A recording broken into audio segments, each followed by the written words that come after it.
Hey there, welcome back. This is the second part of our WordPress to Payload migration series.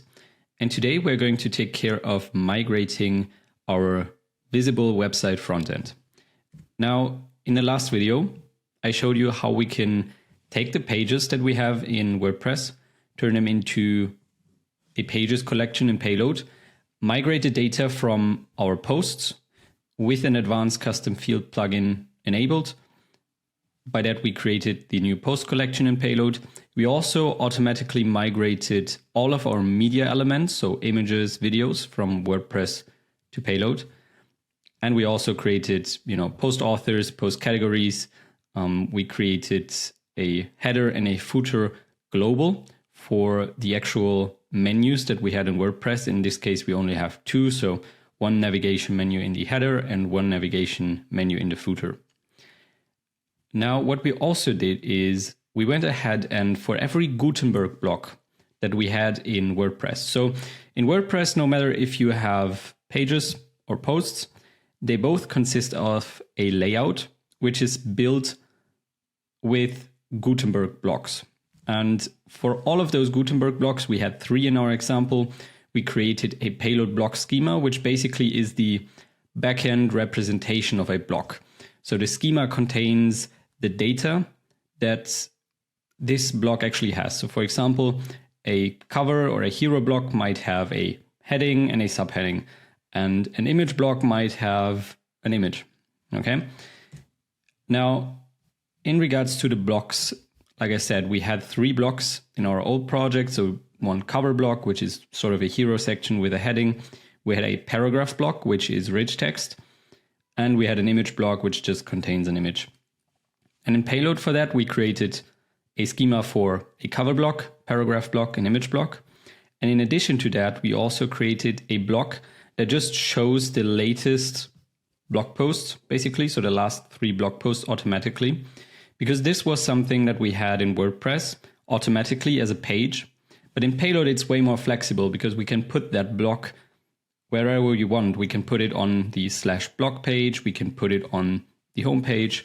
Very flexible. And as I said, we also created a block for the header and a block for the footer.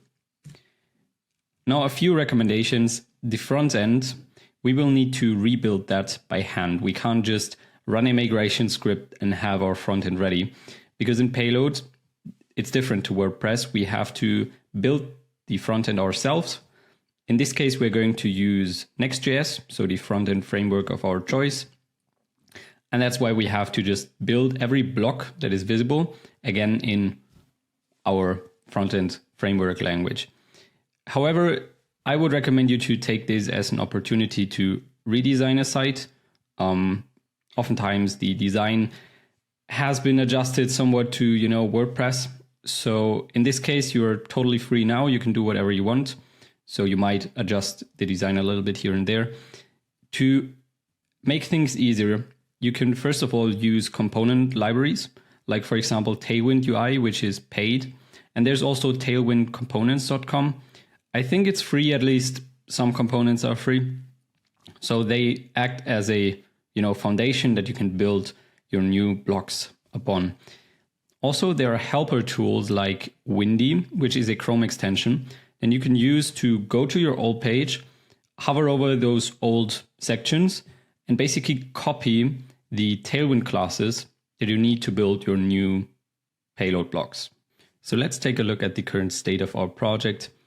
I'm in the WP migration project from the last video here. As you can see, we have created those block schemas here. We have created all of those collections with our schemas.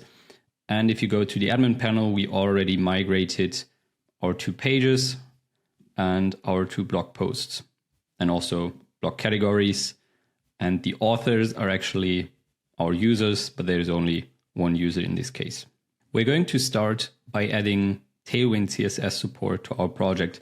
Now, you don't have to use Tailwind to style your components or your blocks, but it makes things a lot faster. So I'm going to go ahead and install Tailwind. Before we can do that though, we need to create a root layout first, which is basically a file that we put in the root app folder, since we're using the app router here. So I'm going to say layout.tsx, which is basically just a wrapper for everything. You can just leave that as it is. It won't do anything until we adjust it, but we need this to import our Tailwind styles. Next up, I'm going to go to the official Tailwind CSS Next.js installation guide. I can skip the first thing because we don't need to create a new project, but I'm going to npm install. I'm actually going to use pnpm. So I'm just copying part of the command here. I'm going to say pnpm install pnpx Tailwind CSS init. And that should create a Tailwind config file and a post CSS config file.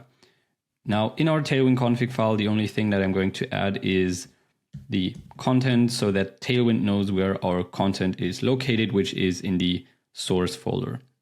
So Tailwind config content, and I'm going to leave it like this. Now I'm going to create a globals.css file.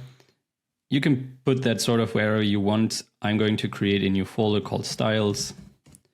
And in there, I'm going to say globals.css, importing the Tailwind layers.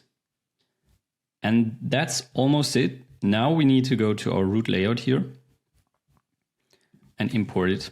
So I'm going to say import at styles globals.css. Now, since this layout contains the payload routes as well, you can now also use Tailwind CSS within your payload admin panel to style your custom components. Let's now start building our website frontend. For this, I'm going back to the app router or the app directory here. First of all, I'm going to get rid of this my route. This is just a boilerplate route. And I'm going to create a route segment, which I'm going to call website. Now, this is basically just for having your code base a bit more organized. As you can see, Payload does the same thing.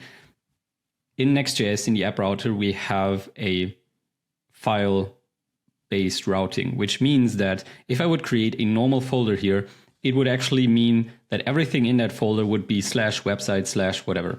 But if we put it in those brackets, it's basically invisible. So that's why I'm creating this folder for the website.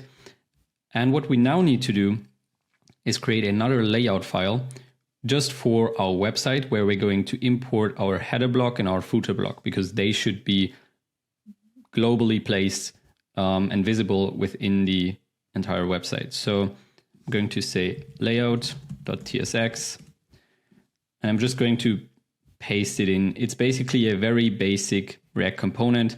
It's just layout. The only important prop is children, which you then have to just put in there. And we're going to add the header and footer later. To add them both, I'm going into blocks. I'm just creating a new subdirectory called global, which is just for global blocks. In that, I'm going to create header and footer. And let's start with the header.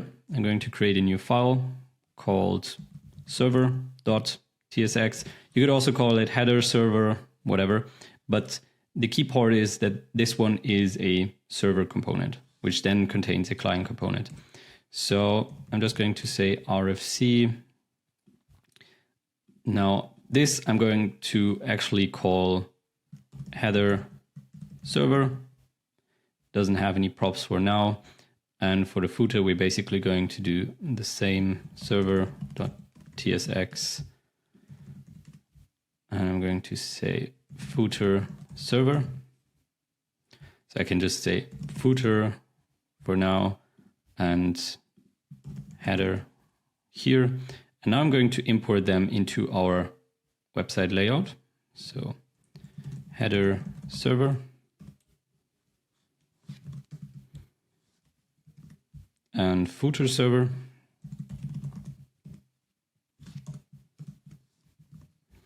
All right, and let's restart our project and see if it already appears. So if we go back to our admin panel and we remove the /admin and everything that follows it, we should now, we're going to get a 404 error because we don't have a page here yet.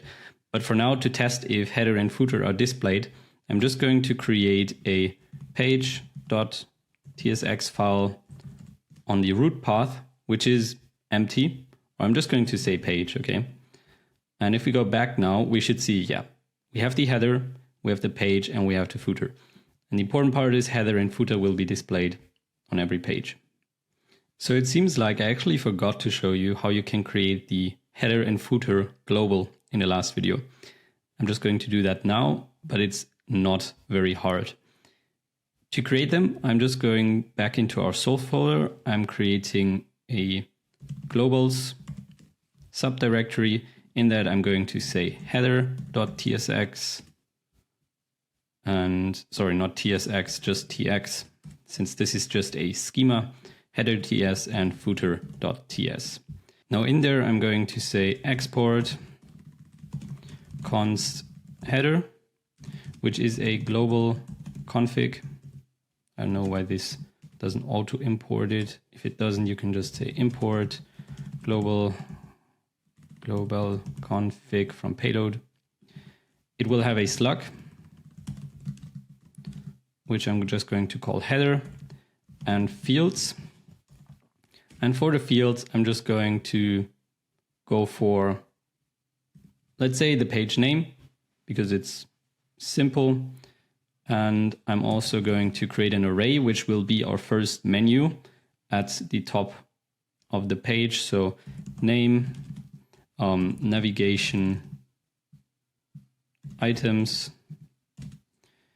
which is type array, fields. It will just have a label and a link.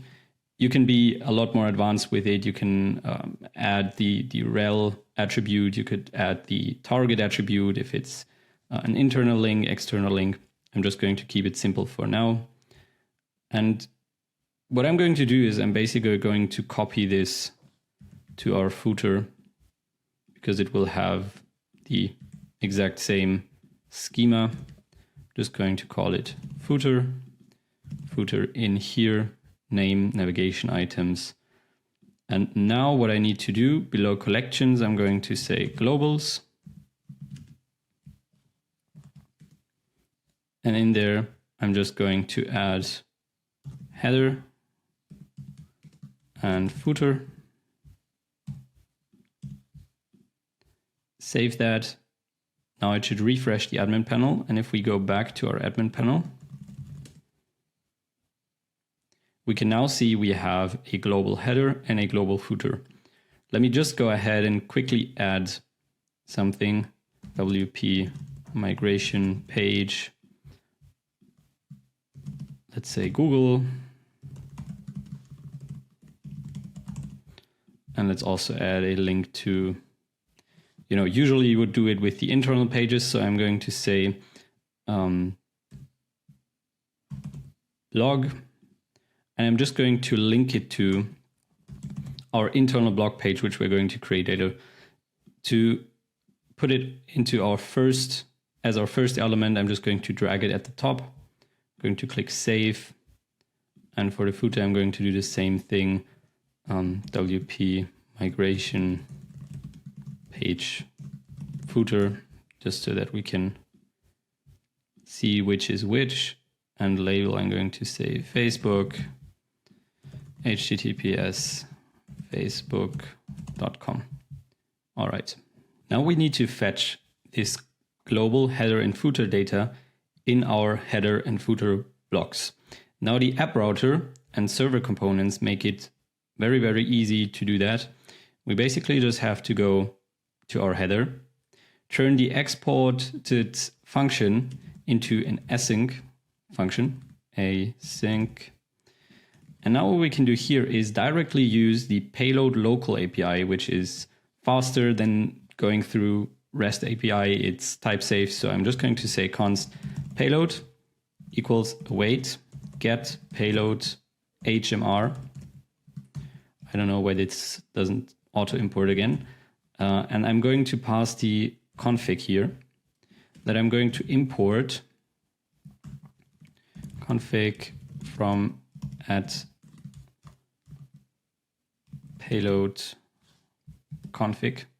And I'm going to import the get payload HMR function, which stands for hot module reloading, from add payload CMS next utilities.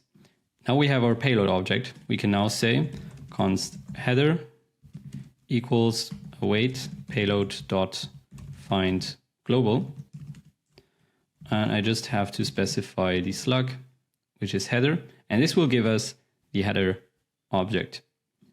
Now, what we can do here is we can now just say header.name. This will display the name that we put into our header. And we could also just create a div. Let's make it flex gap 1 items center. And in this, we can map through the navigation items. So here, and I can just return for every item a link, which should have the href item.link. And in there, we're going to display the item.label. Just have to close this off here. Click on save. So if we go back to our actual page, I'm going to open it up in a new tab. We should now see here WP migration page, and we have the 2 links. So blog, which won't load, and also the link to Google. Now this is super ugly, so I'm just going to style it real quick using Tailwind CSS. So in here, I'm going to say py12, which is a padding. I'm going to put this in another div. Actually going to create another wrapper. MX auto max with, let's say 5XL. I'm going to wrap the other ones in there because now I can use flex justify between to display them. This should already look a lot better. Yeah, we now have our items on the right. I'm going to increase the gap, and here I'm just going to say text 2XL font medium. This should be enough for now. This will just make it a bit better. Now for the footer, we can basically, since the data structure is the same, I will basically just go ahead and copy everything. So this here, I obviously have to rename it footer server. And we also have to fetch the footer. I'm going to rename this variable as footer. Apart from that, it will actually stay the same. What we could do is we could add a border top gray 500. And let's see how that will look like. Yeah, so that is our footer. We can also add a background, a very light background. So now we have our footer, our header, and our page in between. We're still on our static index page though. If I remove this one page here, we are back to getting a 404 not found error. So let's now implement into the front end that we can actually display all of our pages that we created in the backend. So our 2 pages here, the home page and the /blog page. For this, we need to create a dynamic route. So in our website, I'm going to create a new folder, which basically stands for a new route path. And in that, I'm going to say slug in square brackets. And in that slug file, I'm going to create, in that slug directory, I'm going to create a page.tsx file. I'm going to paste in a code snippet here, and we will walk through it step by step. So first of all, we are importing our payload config here, apart from types. I'm just going to put them up here. I will also need to update a few imports later. This is just a helper function that is a cached fetch call that uses the payload local API to basically get a specific page with a slug that we're calling from other places in this component. Next up, we have our generate static params function. Now this one is very important because this one will generate all those pages statically at build time. So if we don't do this, every time someone requests a page, it will basically be server-side rendered. Sometimes you might want this behavior, but for those kind of static sites, we want to generate the static params. This one is similar to get static props and get static paths in the old pages router. So what we're doing here, we're just fetching all of our pages, currently with a limit of 1,000. You can put it to 1,000,000 if you want, and we just return an array which contains the index of every page. So in the page here, what we're doing is basically we get the slug with the params here, and we put it into our query page by slug function that we have defined at the top, which basically just fetches our page with this slug. If there's no page, we return the not found page. This is just a function that we can import from Next navigation. And if it's a page, we basically now return, this is an article. I'm just going to say it's a div.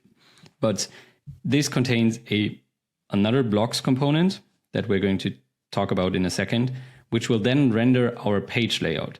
So what I'm going to do for now is I'm going to comment this out actually. And I'm just going to basically return JSON.stringify page.layout so you can see what data we are getting. There is a last point at the bottom, generate metadata. Now this is just to generate like the title tags, everything dynamically that we need for SEO purposes and usability.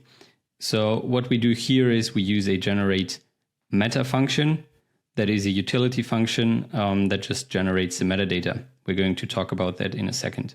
This one is also another code snippet, but I'm going to explain it. So in our source folder, I'm going to create the utils folder. That's just where we place all of our utility functions.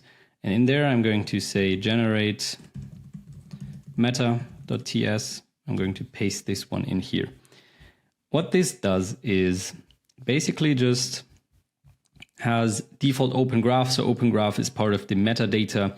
It's for sharing stuff on social media. So we have basically one setting, which is default for the entire page. You know, the site name, title, you might have to switch that out. We also have the one image here, which should be placed in the public folder. So next to the source folder in the root one, I'm going to create, it didn't create it here. I'm just going to create a public folder and move it all to the top of the source directory. And I'm just going to paste in a boilerplate image from Unsplash, which I'm now going to reference here. So I'm going to say unsplash.jpg here as well. This is just basically the fallback image if your page doesn't have any SEO data associated to it. The rest of the file basically just takes care of merging the open graph data. So if your page in and of itself has the open graph data, it will merge it with the default open graph data. And apart from that, it will just take in the page or blog post that we have, check if there are meta attributes in there. And if yes, it will basically just return this metadata object to Next.js to generate, like I said, the title tag, description tags, etc. Now I just have to update two imports here. So this is actually imported from somewhere else. And back in the page, I think we have the same issue here somewhere. Metadata. Yeah, here. All right. Another small thing that I have to correct is here in the call to the Payload local API, because here it says override access false, which means that we obey to the access control that we set into the collection. Now, since this is a server function, it runs on the server, doesn't have to do anything with the user, we are going to get rid of this. Now, there are use cases where you want to use it, but for now, we are just going to get rid of it. Otherwise, we're getting a unauthorized error. So let's go back to our project here and reload and see if it works. So the index page doesn't seem to work. Let's go to the other page, so /blog. And this page actually appears with one block that we have here, which is the recent blog posts. Now, why doesn't the index page appear? That's a question. So what we're doing here when we're calling generate static params is we're actually filtering out the index page. That's because we are actually going to create this static index page ourselves by calling page.tsx, just pasting this in here. We're basically just importing the functions that we have from the dynamic one. We're just not giving it a slug, which means the default slug will be index. So if we now go back and reload our localhost page, yeah, we get a not found error because it can't find the module that we're exporting there. And that is just because we put the page in our root folder and not into our website subsection. So let's go back. And here we have our index page, which, as you can see, has a lot more blocks. To replace this gibberish with our actual blocks, we will need another utility function. This one will be called render blocks. And I'm going to create it in the utils folder. So render blocks.tsx. And this will basically contain, so now we currently don't have any React components for the front end, but they will be mapped to our block schemas from the backend. I'm going to show it to you in a second here. And what this does, it basically checks if the page or the post that we're providing has any blocks. And if it has blocks, it will basically map through them. And yeah, here it takes the React element that we put in here that is associated with the block slug, defines it as this block and renders it and gives it all the props that we had from the backend. So for example, if we have our cover block, which has a heading and a subheading, it will give them as props to the front-end rendered React component. It will all make sense in a second. We just have to import it into our page file. So here, instead of saying json.stringify, which I'm going to get rid of, I'm going to say render blocks, and this is imported from @utils render blocks. Now, this seems to have some issues with it, although the import is correct. I'm just going to ignore it for now. So if we just go back to our server, we can now see that our stringify JSON disappeared because we don't have any blocks yet. The page is just empty. So let's start by creating our image block. Going back to our blocks here, I'm going to go to the image block, and next to the schema.ts, I'm going to create server.tsx. I'm going to say RFC. So our image block server, for example. And for now, I'm just going to say this is an image. To show a block, I need to import it into this block components object. So the slug for our image block in the backend is just image. So I'm going to say image, and now I'm going to say block image block server. I have to import that. And if I'm correct, we should have an image block on our page. So here you can see this is our image block. Now, obviously, we want to show this image instead. So if we go back here to our server.tsx, we should get a prop image. If it's correct, we can check it in the image schema. So yeah, image is correct. So in here, I'm going to say image. I'm going to use the next image component. And for the source, I'm going to use the image.url.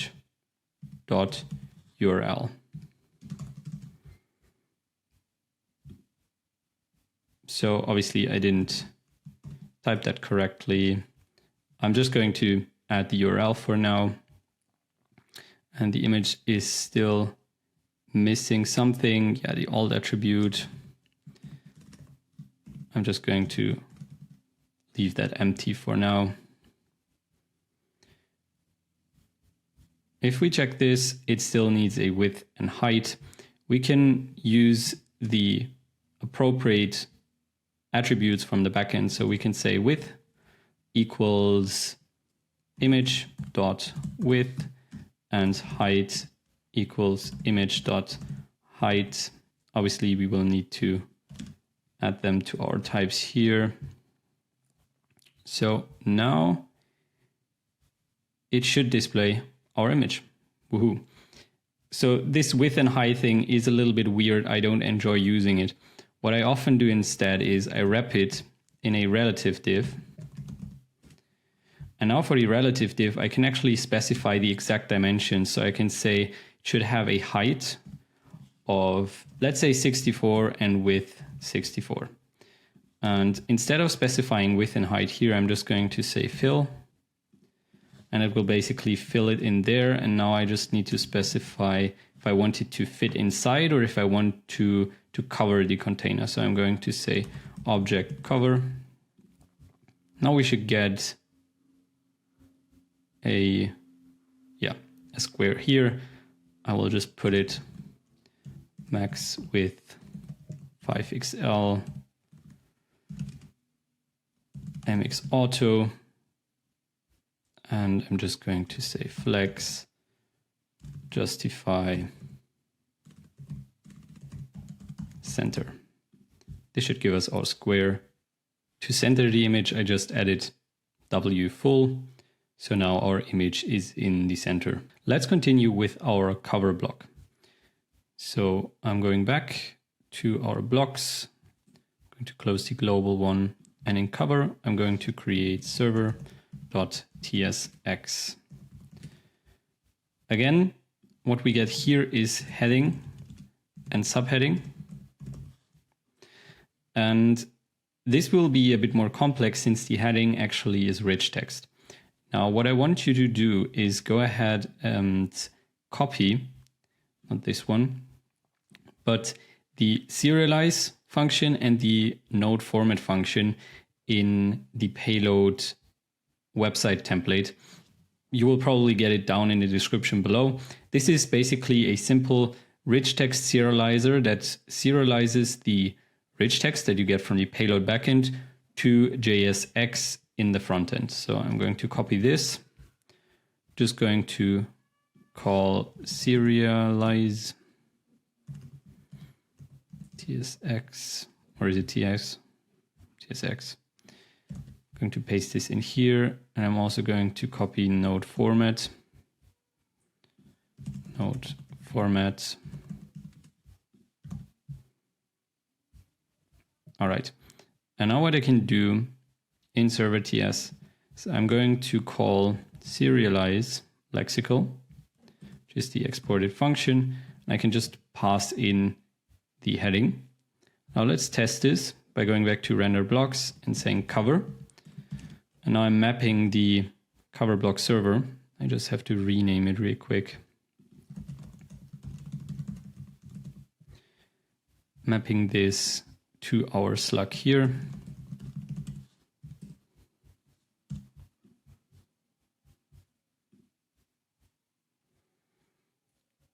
we are getting a few errors because the serializer wants to import a few things that we currently don't have. So I'm just going to get rid of those blocks. Those are just special blocks. I'm also going to get rid of the CMS link and this one. I have to import payload types from @payload types. Going to get rid of those types, and here I'm just going to simplify it by removing this one, because those are special blocks that we don't yet support here. For the link, I'm going to do the same thing for now. Like I said, this is pretty plug and play. You can just copy and paste all the other dependencies into the rich text serializer and you can use it. So let's go back. The cover block doesn't seem to appear on the page. Let's check the source code. Nope. So maybe I messed something up with the cover. And here we have cover block server. So let's just check if it is rendered.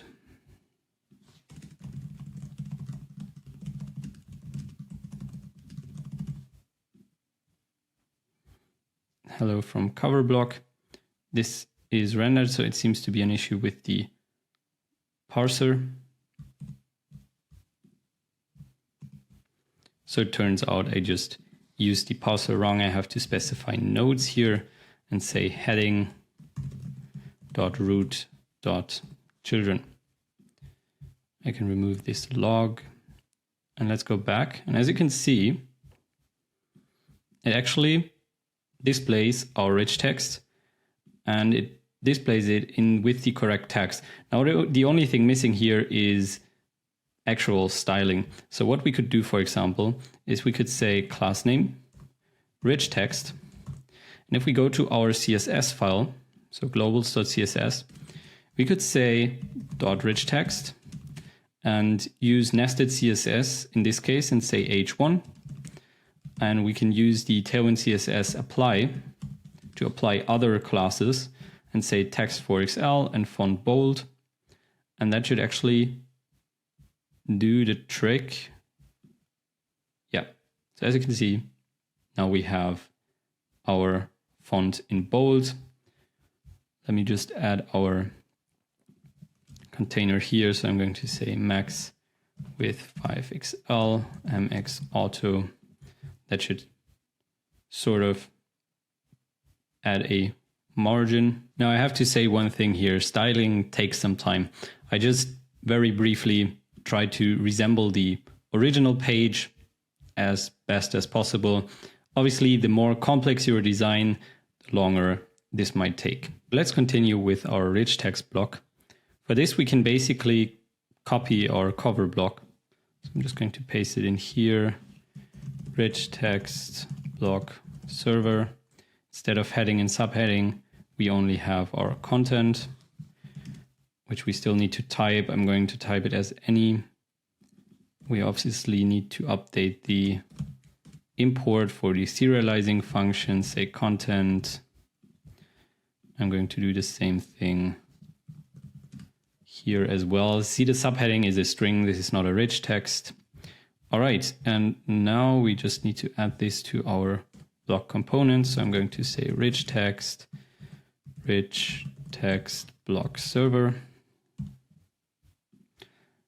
And this should work just as fine as with the cover block. Now to our most interesting block, the recent blog posts block. For this, we are creating another server component, recent blog posts. I'm going to say server.tsx. Now the speciality of this block is that it should show the most recent 3 blog posts. So we have to do something very similar that we did in the header. We have to say async function. And in here, we are again importing payload, just like we did here with the config. Just copying the imports here because the author import doesn't work today. So I'm going to say const payload equals await get payload HMR. And now I'm fetching the recent blog post. Await payload.find.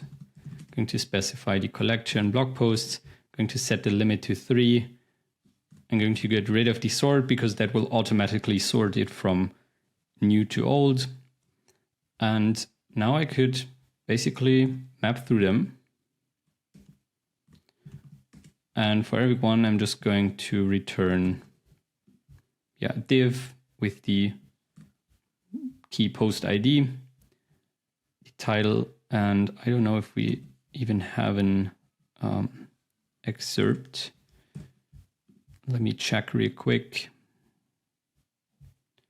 Blog post, we have name, slug, layout, author, categories, and the test field. So nothing in there. Where is our reg text here? So I'm just going to, did we have a title? No, we only have a name.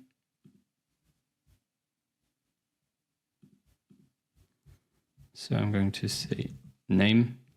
I'm going to get rid of this, and let's see if our blog actually works by adding it to our render blog components.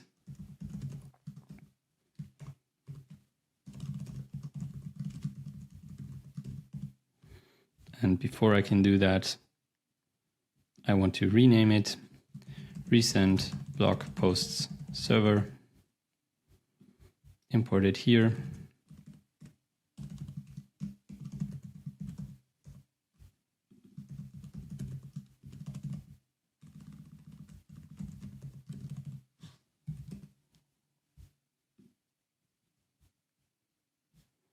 All right, since we imported it onto our homepage, we should now see, our second blog post and our first blog post. So this doesn't look super nice, so I'm just going to style it a little bit by giving it our container. And in here, I'm going to style the div by saying gray 100, rounded, large, padding 4. Let's see. All right, and we need to specify flex gap, let's say 6, items center. That looks better. We still need more padding. And I also want to show the author, so I'm going to say span by, and then I'm going to display post.author.name. Do we have a name on our users?